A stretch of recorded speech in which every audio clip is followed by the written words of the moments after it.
Have you or a loved one recently been arrested for a serious crime? Is your professional reputation at risk? Aggressive representation from a qualified defense attorney can help you avoid conviction and keep your reputation untarnished. Hi, I'm Charles McGill, and I'll fight for your rights.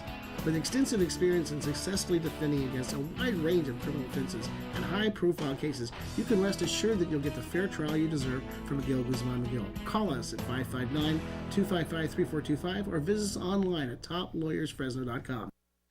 Hi, I'm John Mallis. Welcome to this live edition of Connect with Me on the showroom floor at Ventura TV on this day. Glad you're with us. It's Ask an Expert today. Our political expert is here to talk about what's going on in Northeast Fresno. What are they going to do about this discolored water?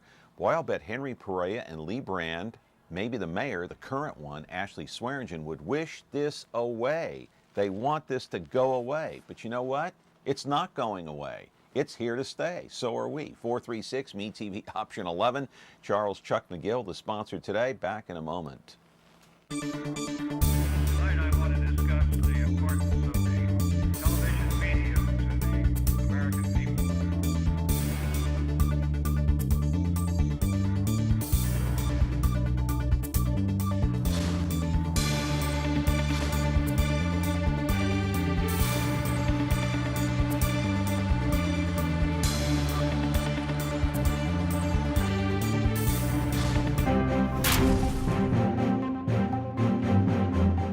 And back here on the program here on Connect with Me on MeTV Fresno. So glad you are here. You're watching us live on Comcast, channel 375 and 43.6 over-the-air broadcast if you have an antenna. A programming note for tomorrow, Steve Mulligan from the Abatement District is going to be here. He's here to talk about Zika, and he's going to give you some advice on how to stay away from it and maybe prevent yourself and maybe your relatives from actually contracting Zika. All right, so some tips for tomorrow's program. And then on Monday, Gabriel Dillard will be here. Remember him? He used to work at, no, not Gabriel Dillard, no. It's going to be Christopher, who's it going to be? From Power Talk. Oh, he used to work at Power Talk. Christopher Gabriel, I'm sorry, I got the two confused. He's going to be here on Monday. He's filling it over at KMJ. He used to work at Power Talk. Hello, I got to get my notes straight here. Anyway, so that's Monday's program. We'll talk about local and presidential politics as well. We'll find out what his radio career has in store for him in the near future. You know, I better get his name right on Monday. Anyway, we have a glass of water sitting here on the desk, and I'm sure that water is not from Northeast Fresno, and it's not from Calwa, and it's not from Orange, but I got to tell you something. This battle over water in Northeast Fresno, it's discolored water, it continues. I mean, residents there have been complaining for so many years. And what about all the cover-ups? And now there could be a lawsuit. Are they bringing in and hiring attorneys from out of town, Los Angeles? You saw that in the paper yesterday. Let's roll the videotape, or not the videotape, but I want to put some chyrons up on the screen, my friends. Let's take a look at this right now. Here is what's gone on so far. Residents have complained about discoloration dating all the way back to 2004. At least 64 homes have tested positive for lead. Some reports in the media suggest that some people may have tested positive for lead.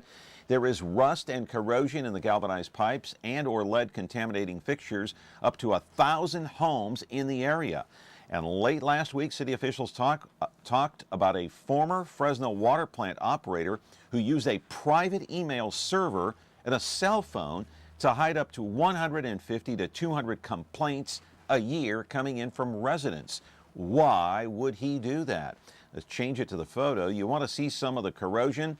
Galvanized pipes. Here's a good look for yourself. Some residents spent their own money, up to 20 grand out of pocket, to replace piping, tearing out walls. It's almost as if they're rebuilding their entire home. Hey, Lee Brand, who's running for mayor, says he wants to set aside about $750,000 of city money for low interest rate loans, maybe even rebates to those residents. Henry Perea is also running for mayor, says that might be a bad idea. And what about the signing of a petition that will prevent any residents from suing the city of Fresno? Is that true, or is that just rumor and conjecture coming from Henry Perea?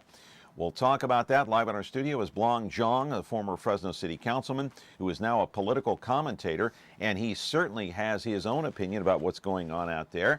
and he will take your phone calls. We'll talk about the mayor's race and some other topics as well. Hey, we'll talk about Black Lives Matter. We'll talk about Police Chief Jerry Dyer and what may be in store for the next mayor who takes that hot seat. My goodness, like I said earlier in the tease, I'll bet every politician in this town just wishes that Northeast water issue would just go away. It would just flush itself down the toilet and never to be seen again.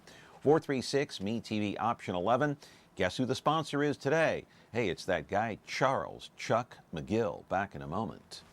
Have you or a loved one recently been arrested for a serious crime? Is your professional reputation at risk? Aggressive representation from a qualified defense attorney can help you avoid conviction and keep your reputation untarnished. Hi, I'm Charles McGill, and I'll fight for your rights. With extensive experience in successfully defending against a wide range of criminal offenses and high-profile cases, you can rest assured that you'll get the fair trial you deserve from McGill, Guzman McGill. Call us at 559-255-3425 or visit us online at toplawyersfresno.com. The Justice Network is here. If you haven't tuned in, you're missing a great lineup of gripping stories of real crime, plus an unprecedented effort by viewers like you to play an active role in making your community safer. You can help support law enforcement by providing information that may lead to the apprehension of dangerous criminals or find a missing child. Great shows and your chance to fight crime, only on the Justice Network. I hope that Christopher Gabriel doesn't bring this up on Monday, that I got him confused with Gabriel Dillard. I don't even know who my guests are anymore. I got so many guests coming in and out of here. I have no idea. I lose track, Blong Xiong. How are you? I'm just glad that you can remember me. Yeah, or didn't you used to work somewhere? I know you from somewhere. Oh, the city council. That's right. No, I'm not. I'm out in the community. Yeah, yeah. So that water is not from Northeast Fresno, is it? Well, I'm going to say it's part of Fresno's finest. I'm drinking it. Wow. It takes a lot of courage. All right. Just don't end up at St. Agnes or something, okay? Unbelievable. So the water situation. I got a lot of video here. Let's roll video gallery number 1 from the water video. Let's just take a look at some of what's going on out there in Northeast Fresno. Now, if you were still sitting on the council, and in fact, if you were a councilman out there, in that district, my God, what would you do about this? Because barbs are being tossed back and forth, Brandon Perea. Perea's blaming Brand because he says, hey, that's your district. You should have known about it. You knew about it, and you did nothing about it. So what's going on? How do you summarize all this? Well, to me, when I was a council member and when things come up, we get tossed those that have come before us, all those issues, as you know, from the Met Museum to the stadium to Granite Park, all those things were before, but we still get blamed for it, and that's fine. Those were your fault, right? Yes, of course, and so we take those responsibilities. But what's more important is once those things, the issues arise, what is the council member going to do? One of the things Look at that water. Look at the video of that water. Oh my God. Isn't that enough to ruin your appetite? They're tearing out walls out there. I mean, that's very costly. But go ahead. No, so I think what's important for our residents is once the issue is arise and the council member is aware or the city is aware, what are the steps and process about engaging our community, right? And whether we call it community meetings or having the type of response that we're looking for. But we have to also understand. Like somebody's going to be upset. There? Well, oh my God! Is that part of the wonderful photography that we have as well? That's not photoshopped either, my friend. Okay, so who should take the heat for this? That's what I want to know. And who's running scared? Who is running scared? That's the big question. I think both of them are. I don't see them either one of them running scared. I think this is a great opportunity. I see it as a great opportunity how the individuals. How their personality and how they address this issue, right, in terms of what it is. And we get a pretty good chance to see what they'll do as a mayor. When the issues arise, do they look at it and go head on and deal with the complaints and work with our residents? Or are there going to be barbs flying back and forth because it is the political season? Hey, if that was your house, you'd be livid. If that was my house, I'd be livid. Those people out there have a right to be livid. I mean, we're kind of laughing it up and yucking it up here, but it's a serious issue. No. You want to go in and take a shower and have that water come out of there, out of the shower head? No, I mean that's terrible. That's one of the things that the city of Fresno has always prided itself, right? The first thing that comes out, you want clean, drinkable, and safe water, and that's why we invest in those the plants that we have, because that is a major priority for the city. And I want to roll video gallery number 2, and if for nothing else, I just want to embarrass the city of Fresno. I want to show more video. Okay, you don't work for the city, so let's embarrass them even further. Please. Okay, not that they haven't embarrassed themselves, but look at this. I mean, so you don't think either one of them is running scared? You don't think the city of Fresno, like the mayor, current mayor Swearinger, and any of these people, they've hired attorneys, or at least they're talking to attorneys from L.A., 2 different firms, and one of the firms is from, I believe, Philadelphia. They were dealing with this Flint, Michigan issue, so somebody's got to be running scared. Well, the city ultimately it falls into the city in terms of the responsibility. I mean, they're doing investigation. You have agencies, state and feds are coming through. You have reports out there that part of it is natural wear and tear because some of these homes are older. Some of them are saying that it is impacted by the Southwest plant. Some of them are. But these are not ancient homes. These are galvanized pipes that have had surface water combined with groundwater that have created this corrosion, lead. Right. I'm assuming that's what I've heard.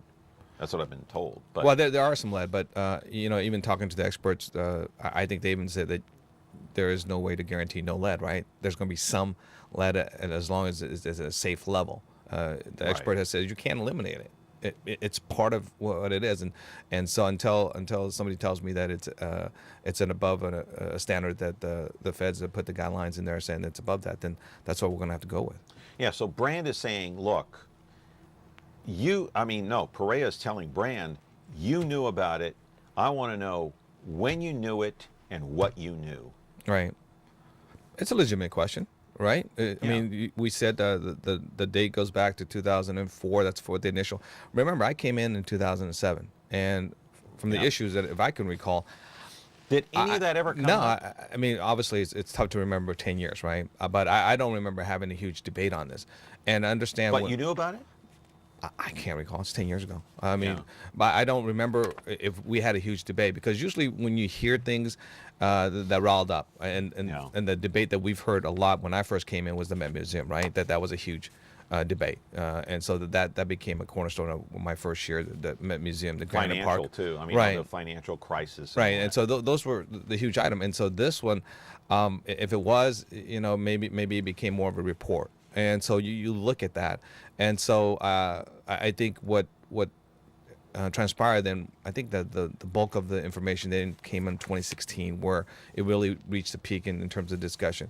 That's when I think the relevant question for me is how is it being dealt that from then on, and what are the process of trying to address that through the community and through from City Hall's perspective. Yeah, and video gallery number 3 out there, just for good measure. Why not? Thanks. Let's roll it. And so you didn't know about it.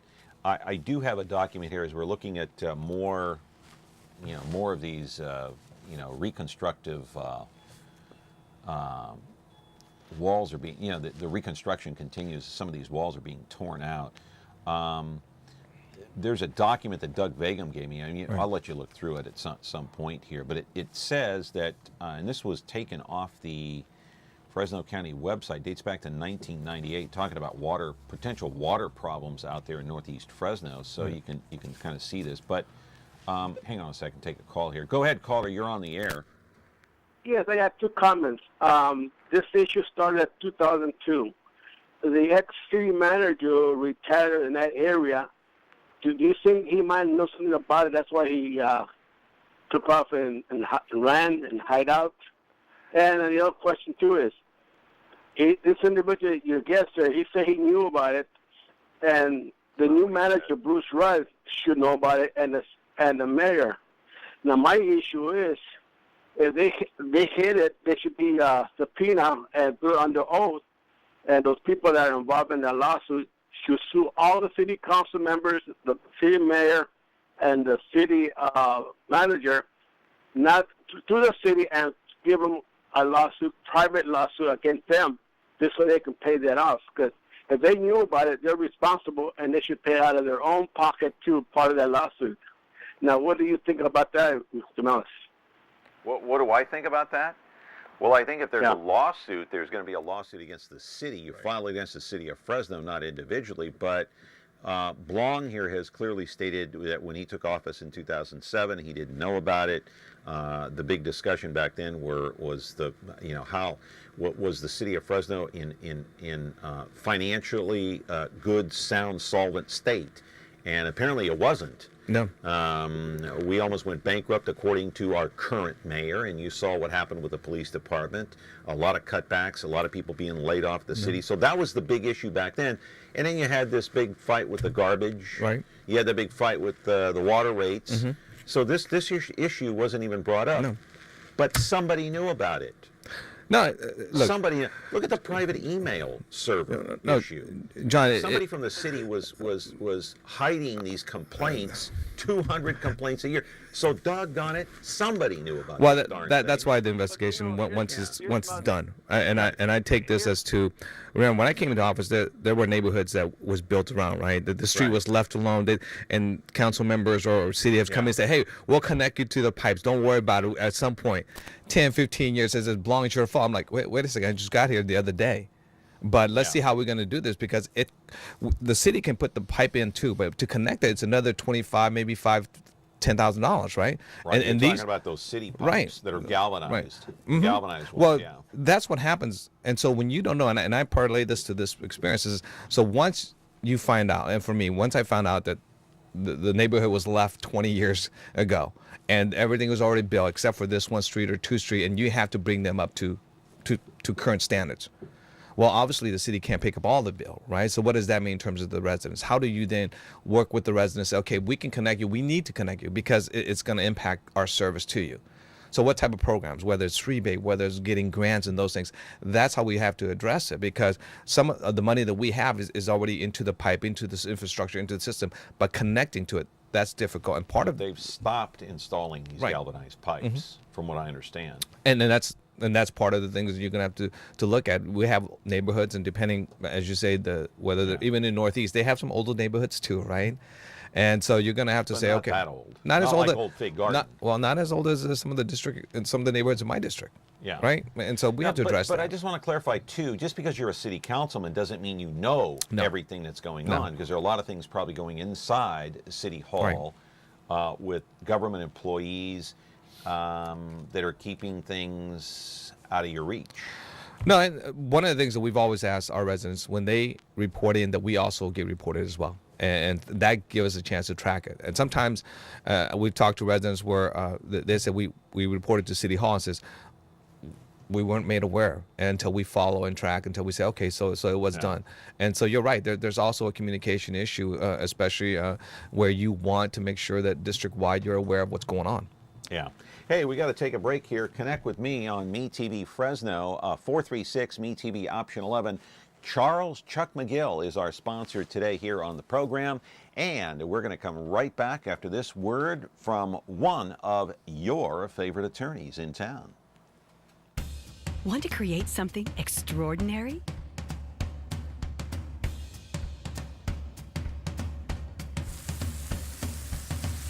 Create perfection. Our lifestyle appliances make it easy.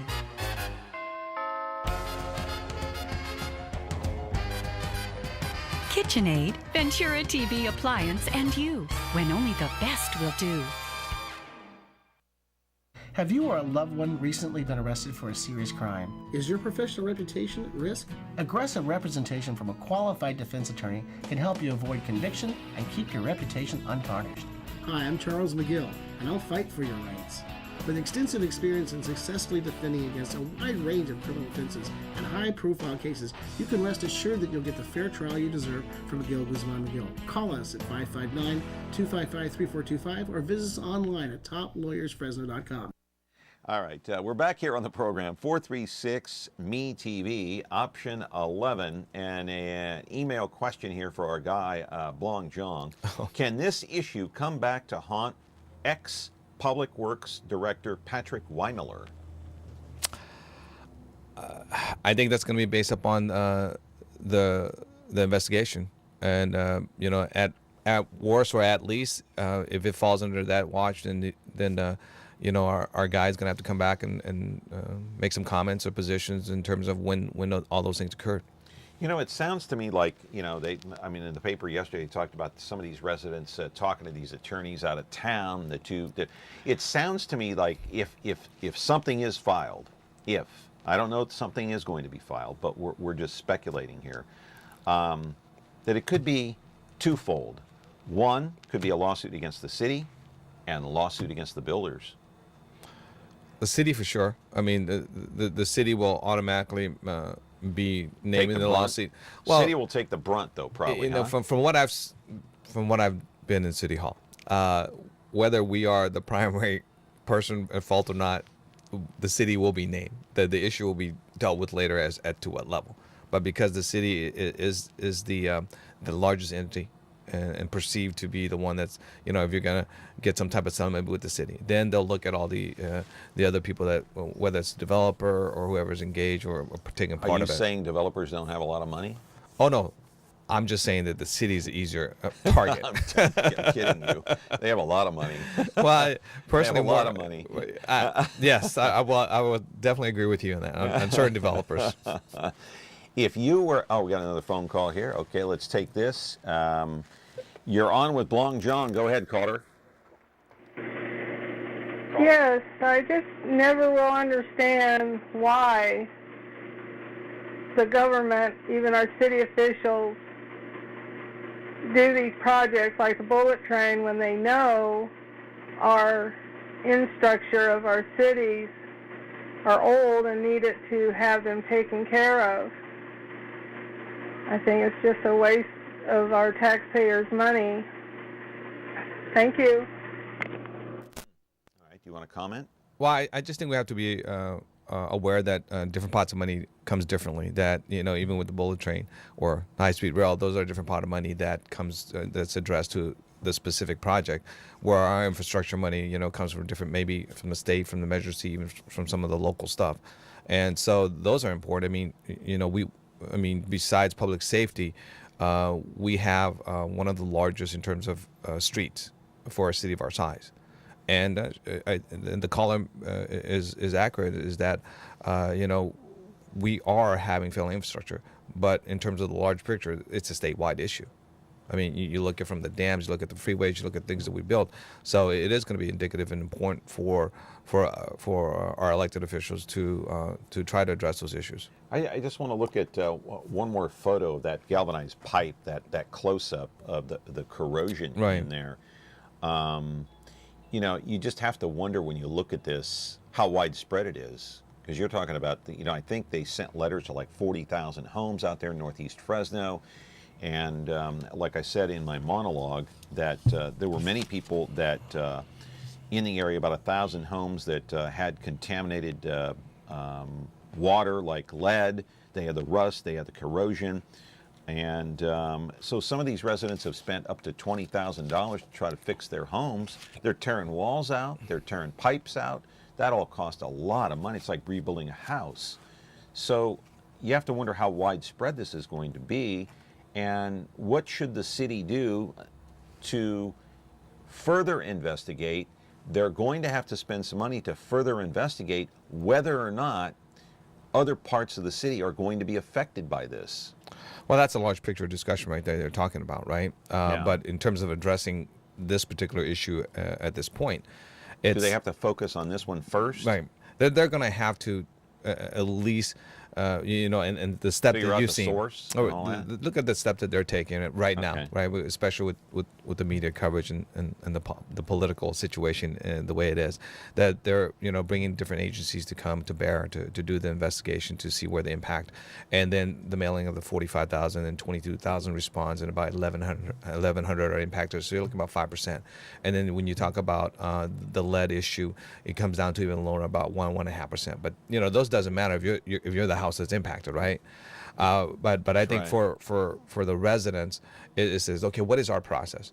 We're angry, we're disappointed, we want the truth, but at some point we're also paying for all this. Do we get reimbursed? How do we get reimbursed? And what's the process about doing that? And how are we being communicated? And I think that's going to be more important, because the city, the elected, they know that we have angry residents.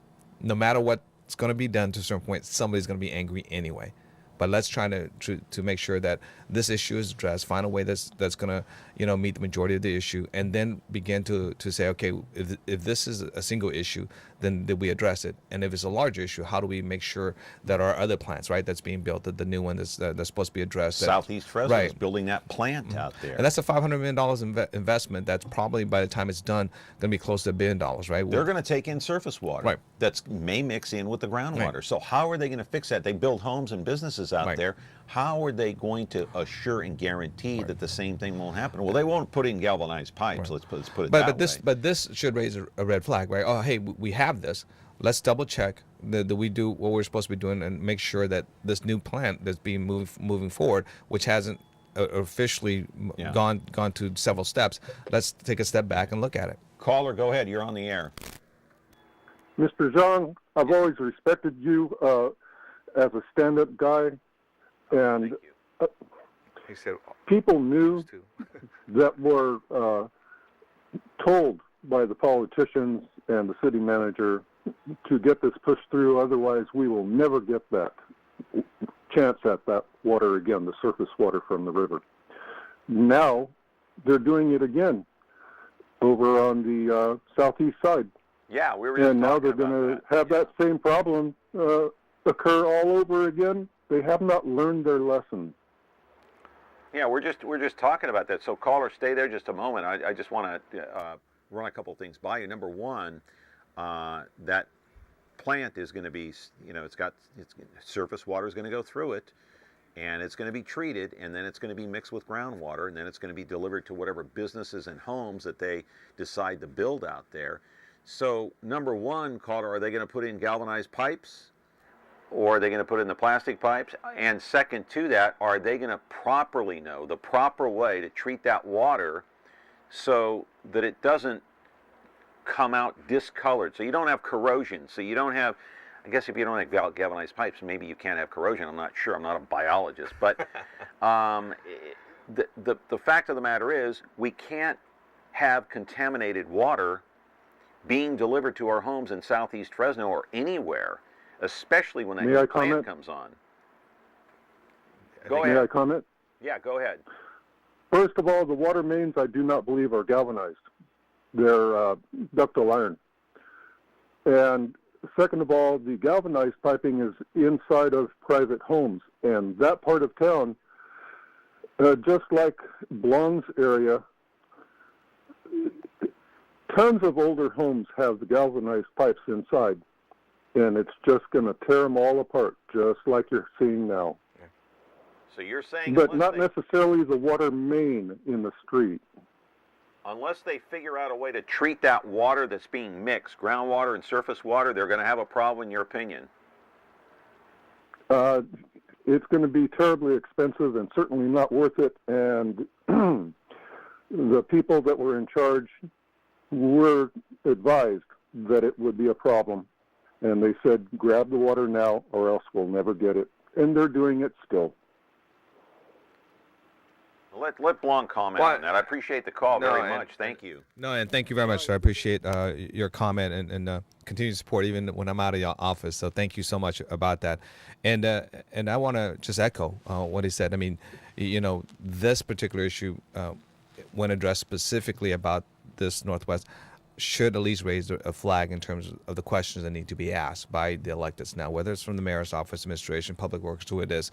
now that we're aware of this and how we're moving forward, what is our impact in terms of this new water plant, and how does that impact what we're trying to do?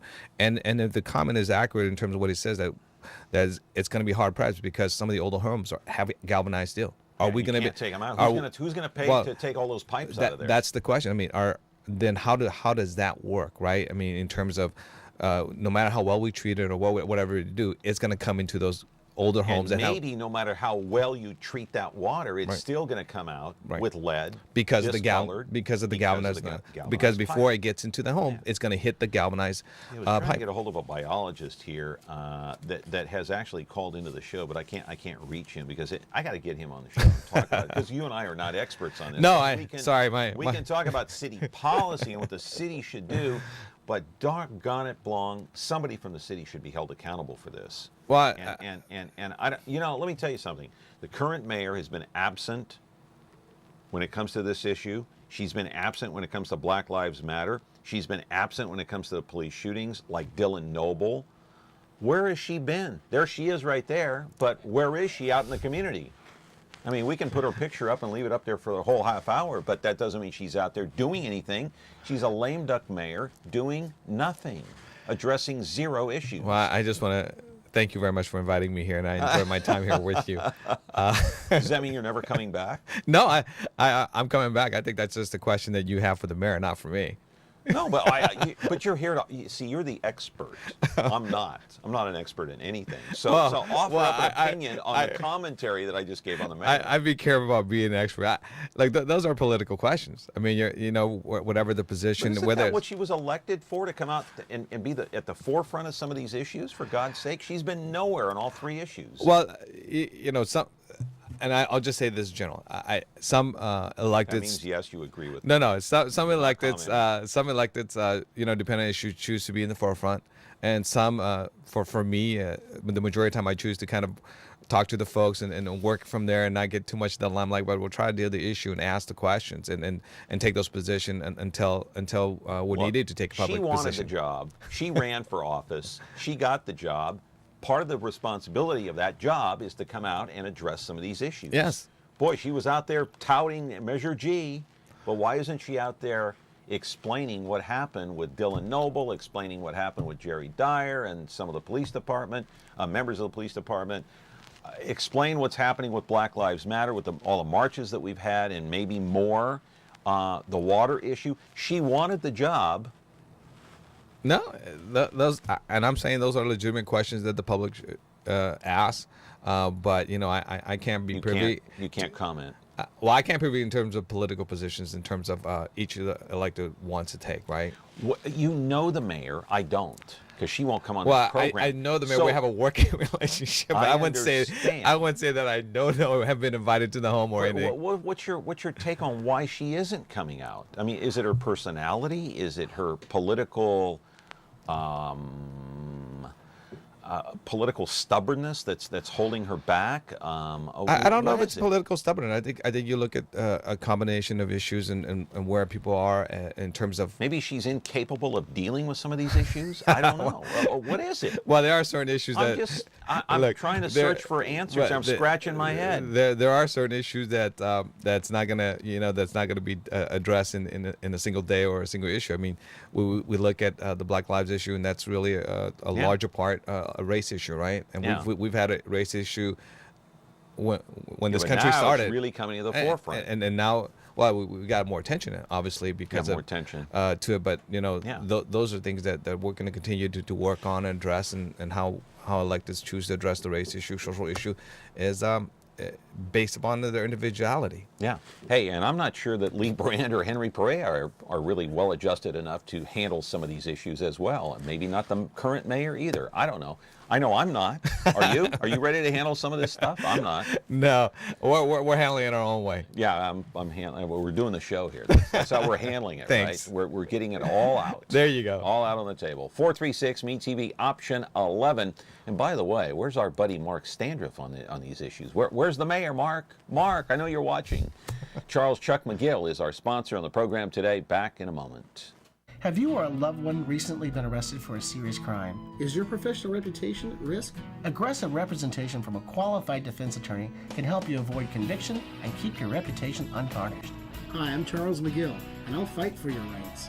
With extensive experience in successfully defending against a wide range of criminal offenses and high-profile cases, you can rest assured that you'll get the fair trial you deserve from McGill, Guzman McGill. Call us at 559-255-3425 or visit us online at toplawyersfresno.com.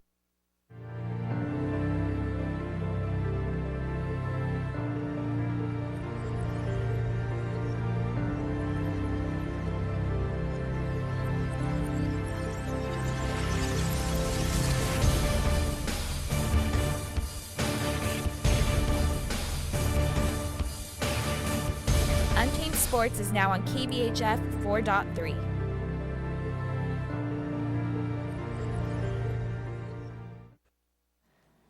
Back here on the program, and I'm hitting the button. Is the caller there? Did I hit the button? Hello, caller? You there? Yes. Oh, okay. You're on the air. Yes, I got 3 comments. First, on your guest, when you ask him questions about the mayor or other people, he's scared to answer the question direct, and he bounces around. This individual is scared by his own political issues.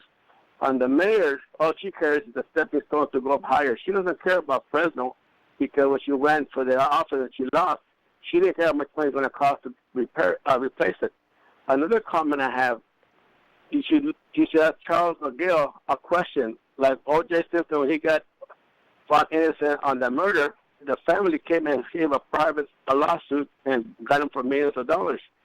Now, I believe those council members, managers, and everybody down from that department that knew about that system should get a lawsuit against them so they can pay part of the damage that happened to the people because they're responsible for not coming forward and speaking up.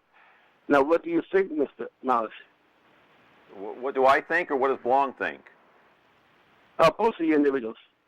Blong is the guest. I'll let him pick it up here. Well, I think John answered in terms of the lawsuit issue. I mean, it's going to happen at some point, and the city, it's not going to be individual, whether it's the mayor or the city manager, because they're all working for the city at the time. So it'll be a city issue. But the current council members who receives the lawsuit are going to have to address it, and that's the challenge, right? I mean, when I was in office, we get lawsuits dating so many years back.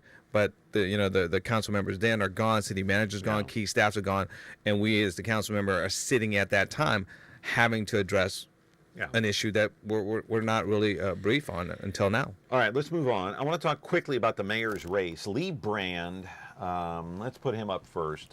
He's obviously running. He's taking a lot of heat for this because that's his district out there, 6. Right. He's been a council member out there like 7 years. Pereira's saying, why didn't you know about it? You knew about it. I want to know what you knew and when you knew it, and on and on and on and on. So, I don't know where Lee Brand stands on any of these political issues. I know he's for fiscal responsibility. Right. Obviously, that. Describe what kind of a candidate he is in your opinion. I'm not sure what the difference is between these two candidates other than personality, or am I wrong? Well, at least for me, I worked with Lee for at least 6 years, and the person, Lee's not. So what's he running on? What's his platform? What kind of a guy is he? What's his personality? Can you give us a little shed some light on that? And that's what I mean. Lee's not a person for me that I've seen that's gonna do a lot of the politics, right? Go out there, make one-liners, and create those things. But what Lee does that I've appreciated on hang on, caller, on council is that he is one of the smartest council member up there who knows about the budget, who's very keen to it and understand the importance of the physical, our viability in terms of the services that we want to provide, whether it's public safety, the water issue, and how the city grow a strong business acumen that moves. Now, those are things that I've seen in my 6 years of working with him, and we've detail oriented, very detailed, and we now meticulous with what he does. Well, what I think people should be aware is that Lee and I didn't agree on everything either. So you look at our votes, we've been on opposite side, but I think what's important is that we're able to to some issues come together and move forward. And then that's what you're going to take, I think, for a mayor to be a statesperson, to be able to work across the board. And for a senior Henry, I haven't had a chance to work with him personally, and put his picture up there, Henry Perea. And but what's your take on him as to? I know you didn't work with him, but caller, I'm going to have to ask you to hold just for a second here. Perea has been a supervisor since 2004. He served on the city council for 2 terms. How much different would he be as mayor? How would he govern different than say a Lee Brand? Well, I think, you talk about personality. I mean, even though you say, well, that shouldn't matter too much, but that's how the difference between the two is their personality impacts how they govern, right? But are they different in terms of policy?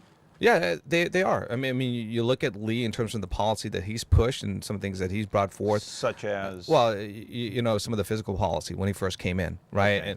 And even some of the public issue policy. You look at some of the. Lee probably has written more policy in City Hall than most. Well, what about Perea's policies? Is he more of a tax and spend liberal because he's trying to portray himself as more of a moderate? Well, I think that's what you have to look at his history, right? What issues are important to him? How does he govern? When his term was here at City Hall, and then where he's at as supervisor, some of the issues that he chooses to address, because that's all we can go on. Is how has he governed when he was in those political positions? Is he more of a guy? Is Perea more of a guy to take a chance on a project like the stadium or any other project? Let's just do it and pay for it later. And Lee Brand is not that way.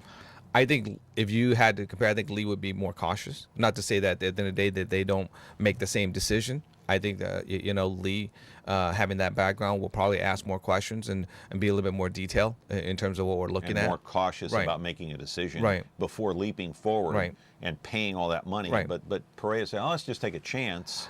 I mean, from the personality, you would think that's what he'd be more liberal in his Right. in his stance toward those projects. Yeah, Okay. and that's where, like I said, I mean, Lee, we've gone in 8 years. I mean, 6 Yeah. years. We've had many different issues. Caller, you've been patient. Go ahead. You're on the air with Blong Xiong. I apologize. I did not get in quick. You shifted gears fast. The comment was made that individuals cannot be sued, I believe, if it can be proved that they knew they were doing something illegal, or they knew they were doing something not within a code, that they can be held personally liable, whether elected or appointed. I believe that is a legal finding in the past.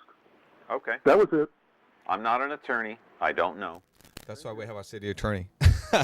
and most, and I can't say, I mean, at least I was in terms of when it came to legal issue, I always lean on our city attorney when it came to decisions that's going to legally impact us. And so I think, we saw that when we had, when did the feds came in and did that thing with City Hall? I forgot the name that we, at one time before I came in and had the sting, and many of the, several of the council members were obviously charged and even served time, I guess. Operation Rezone. Right. And so when it gets to that point, I mean, I think you look at some individual, but it was very clear, right, as to the decisions that they made that had personal interest that impacted them.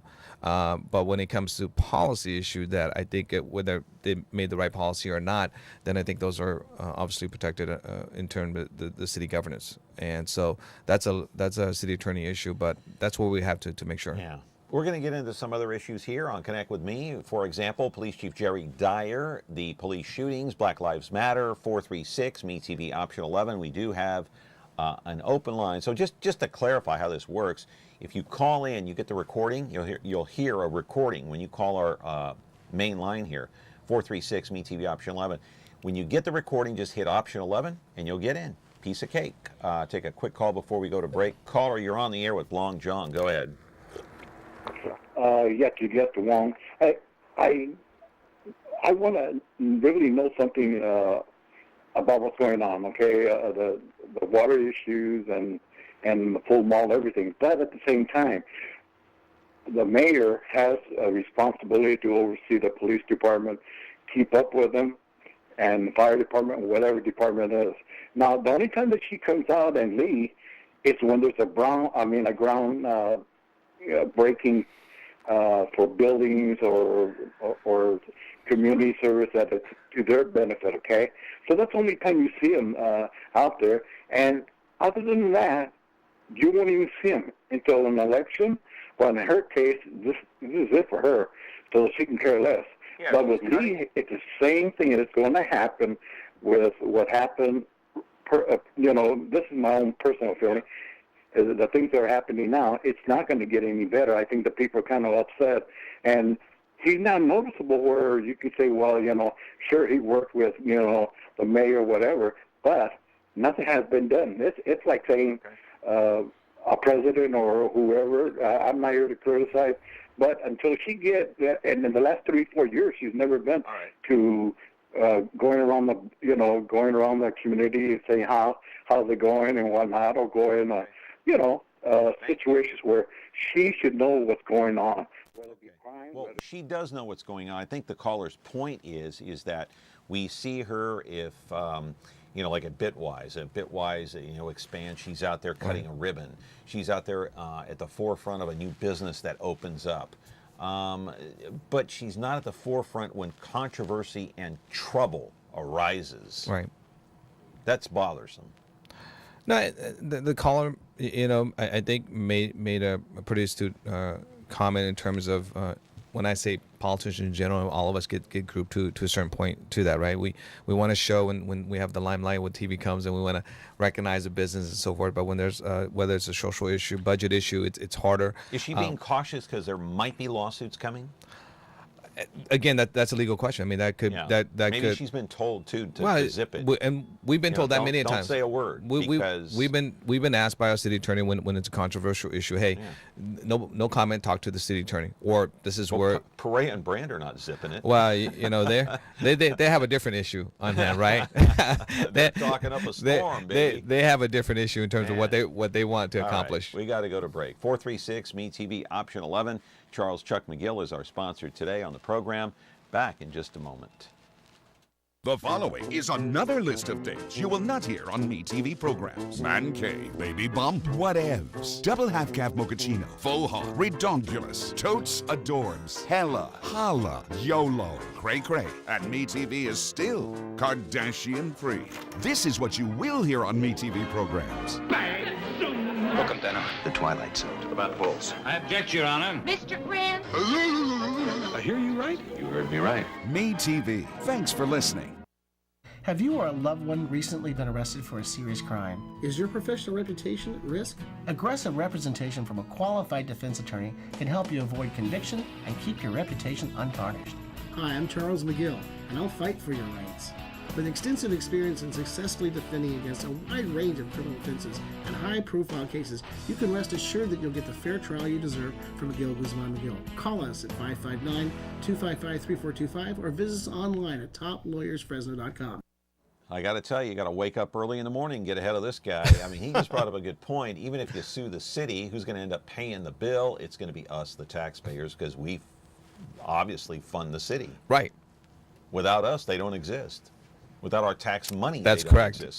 So we're getting all that tax money. So anyway, that's another story. I want to go to Dylan Noble. Let's roll the videotape, the body cam video. So Dylan Noble. Dylan Noble, the guy who was shot and killed by Fresno police, unarmed, back in June, late June. It took place in southeast Fresno. Video contains very graphic material, so just be warned about this. We're not going to show the actual shooting, but we'll see. Here's the police chase. It's not really a chase. They're responding to a call. They got a 911 call that they had a guy out there with a truck. He had a rifle. He was wandering around. Well, that turned out not to be true. They pulled him over at a Chevron station there in southeast Fresno. And so, the question begs here: what should the policy be here in terms of traffic stops, pulling out your gun, shooting people? I've heard a lot of people say, Blong, you know what? They should have shot this guy with a taser or a beanbag or something. I'm not an expert in this. I'm just here to ask questions. City is going to have a problem because they've already got Warren Pabujan out there. He's suing. So you have lawsuits flying back and forth all over the place.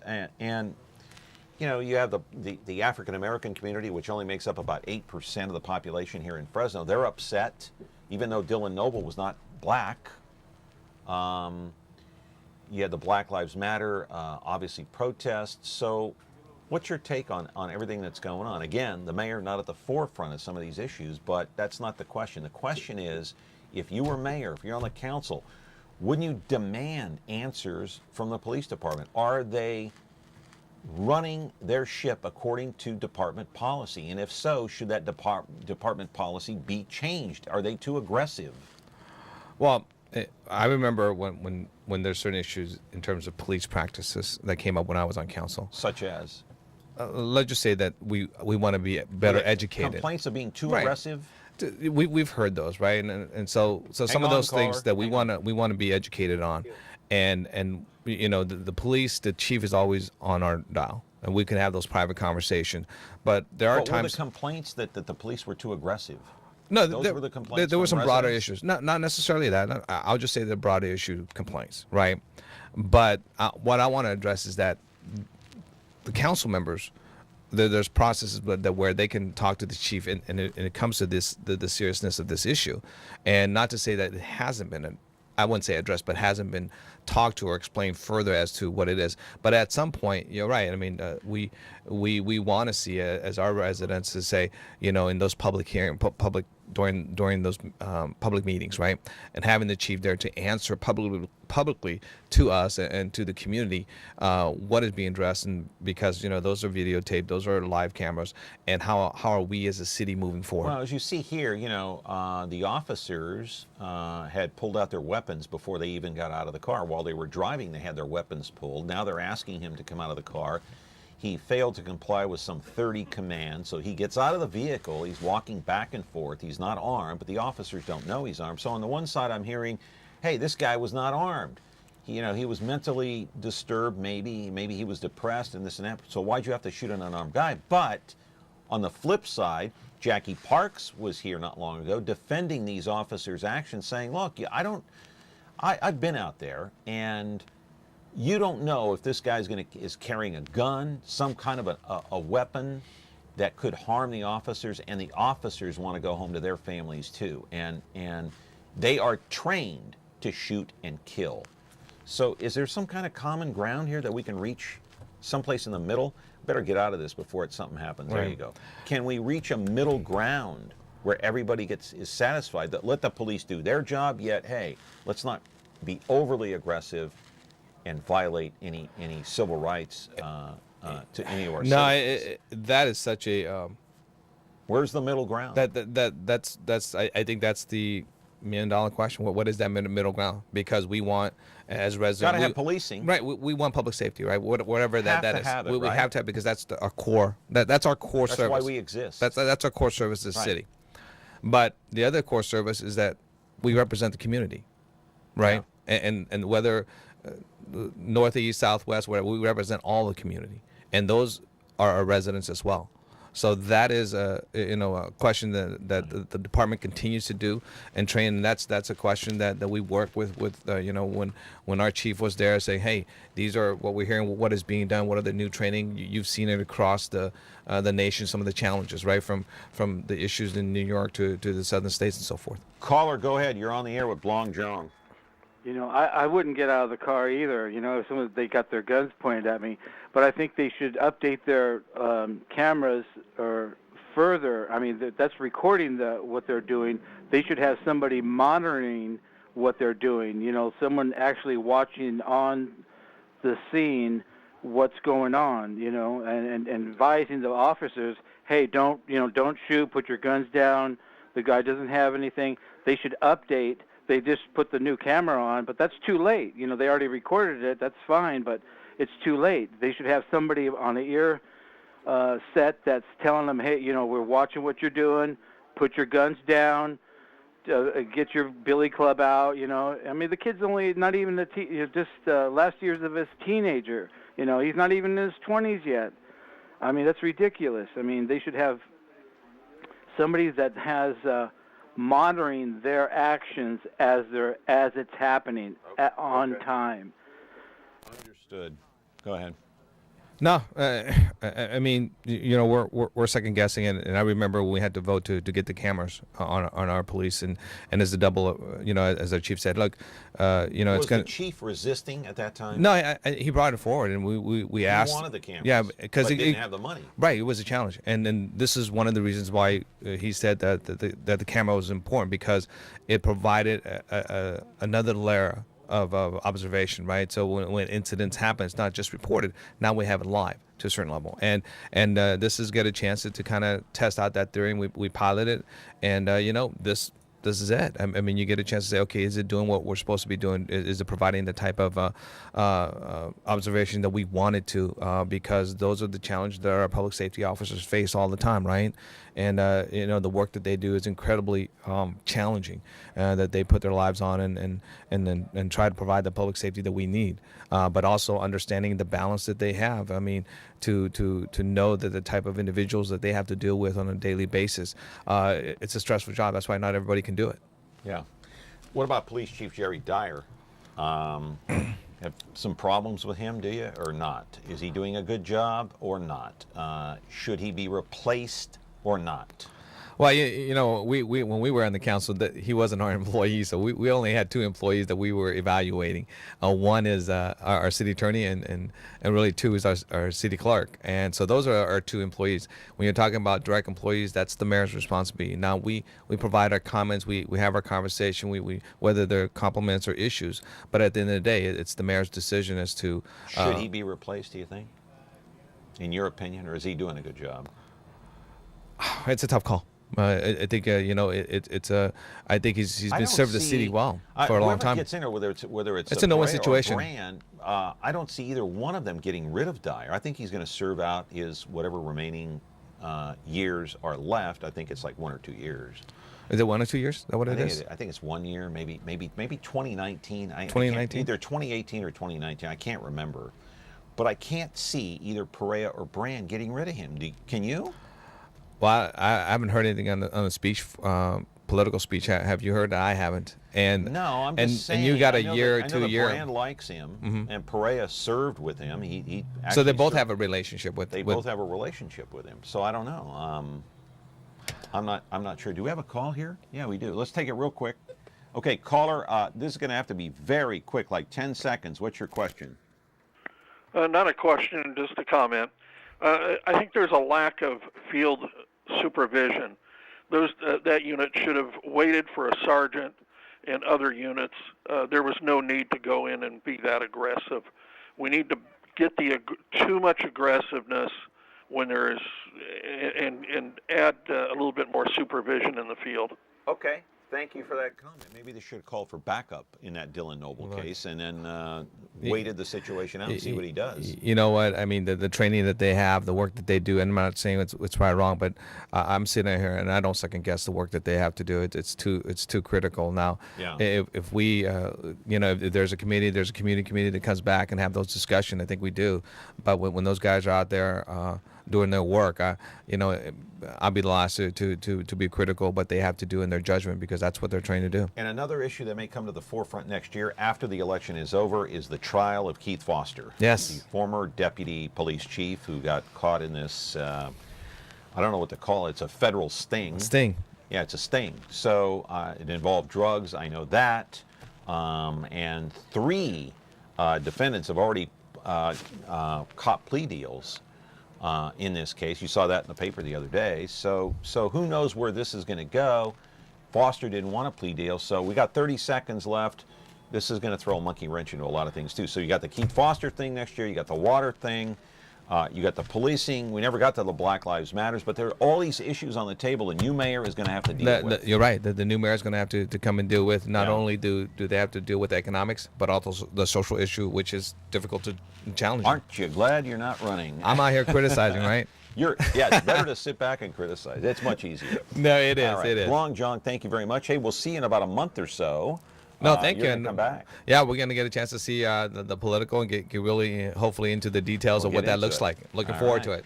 Back tomorrow with another edition of Connect with Me. It's Steve Mulligan from the Mosquito Abatement District. Have a good day. Television medium to the American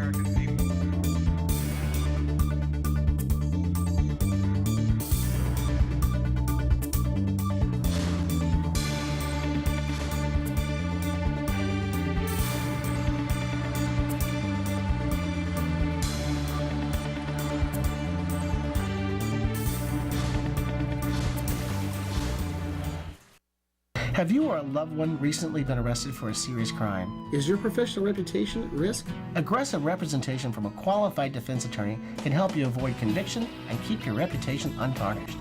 Hi, I'm Charles McGill, and I'll fight for your rights. With extensive experience in successfully defending against a wide range of criminal offenses and high-profile cases, you can rest assured that you'll get the fair trial you deserve from McGill, Guzman, McGill. Call us at 559-255-3425 or visit us online at toplawyersfresno.com. If you have a need to promote